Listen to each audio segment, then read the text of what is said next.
Hello, my name is Amy Tweedy. I'm a senior assessment specialist at the State University of New York, Empire State College. Welcome to the Prior Learning Assessment Professional Development Series. These videos are funded by the SUNY Training and Education in Advanced Manufacturing TACT grant. I'm here today with Dr. Elaine Handley, who is a professor of cultural studies at the State University of New York, Empire State College. Good morning, Elaine. Good morning.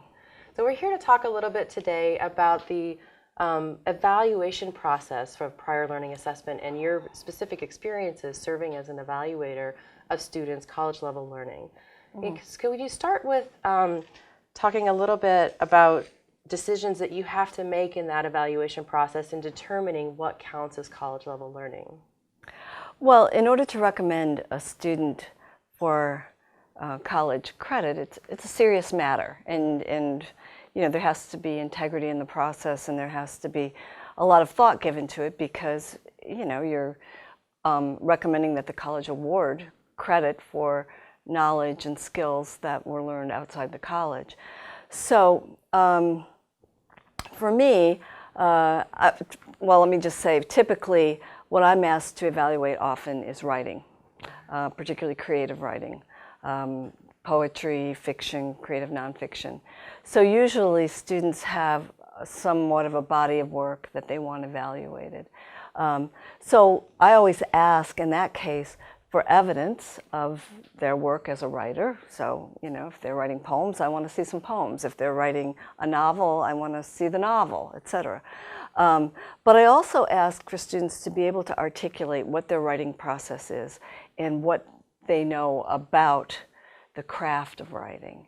So when I'm an evaluator, I often start with thinking about, well, what would I hope and expect I would be able to teach in a course that's somehow equivalent to this.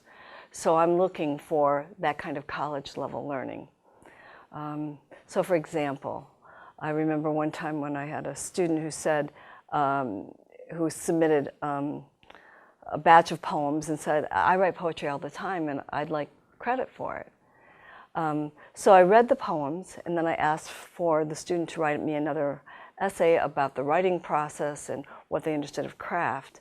And then when I got the student on the phone, I asked, you know, what poets do you read? What kind of poetry do you like? Have you worked in different forms? What do you know about figurative language? Such as metaphors and similes. What do you know about denotation, connotation? The kind of specific things that somebody who writes or teaches poetry would expect students to know. In this case, it was unfortunate. She hadn't read anything beyond whatever she was exposed to in high school. She didn't really understand that there was a craft involved in poetry. She wrote her feelings down. She didn't understand about the power of language or of rhythm. So that was really the only time when I had to say to a student, I cannot give you college level credit. I'm so sorry, but you just don't have that level of learning yet.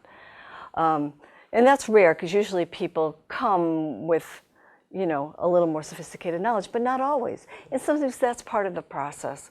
Just students, you know, trying to figure out, do they know something at the college level? So I think it's a way for students to also learn how to assess their own learning.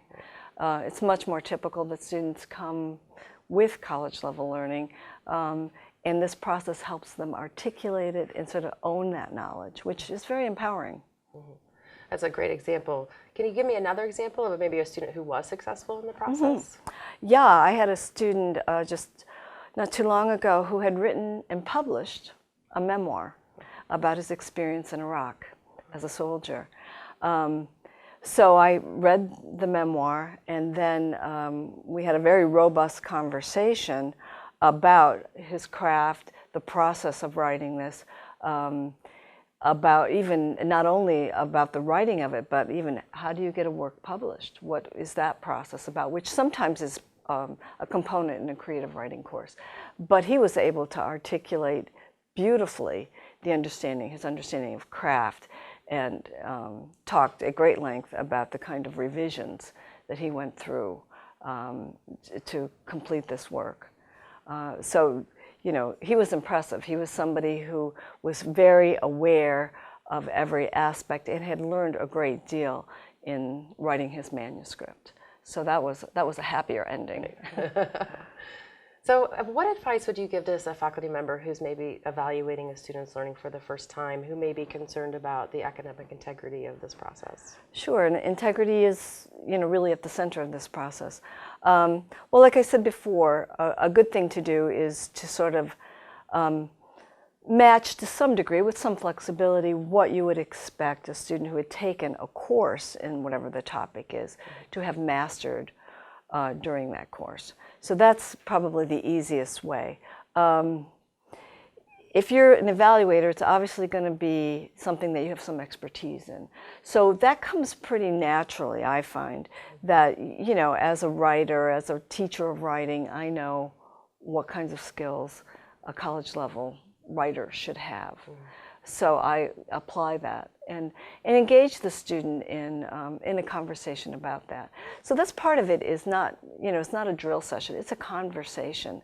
And lots of times students, of course, naturally are a little nervous, but once you get them talking about and asking them for examples and et cetera, they start to sort of blossom before your eyes in a way and can better articulate what they know. So I would say, think of it not as a quiz, but as a real conversation with a student trying to really figure out the depth and breadth of their knowledge, and not to come with too many preconceived ideas. I mean, you have your standards, and you should, but to really, again, listen as fully as you can to what that student knows and how they learned it.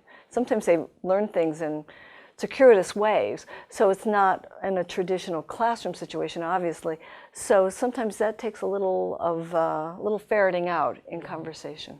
I just want a follow-up question to that. So, my own personal experience, students often come with a lot of applied knowledge, but not necessarily always the theoretical knowledge that you would learn in a traditional classroom. Right. So do you ever have an occasion that you have to help a student sort of make that leap? And how does that play out in an evaluation?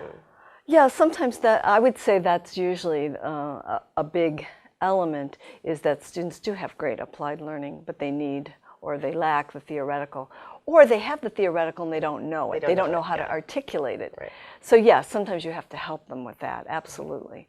And sometimes the student may have asked for more credit than you can, feel that you can really agree to, because they're missing some of that theoretical piece. So, sometimes they've asked for advanced level credit, but if they don't have a theoretical understanding, that's not really right to give them the advanced level credit. So sometimes you have to say, I'm sorry, you do have college level learning, but it's not at the level that you hoped. Right. So I'm going to recommend that you get lower level credit for this.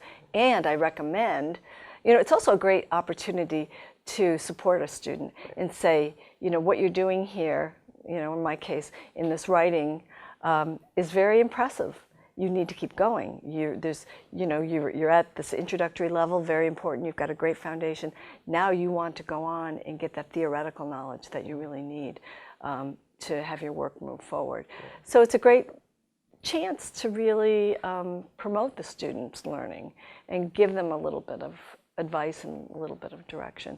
But yeah, it's up to you to, hold them to what they should have in terms of knowledge, and especially in a theoretical perspective. Great. Well, thank you for joining me today. It was fun. Thank you.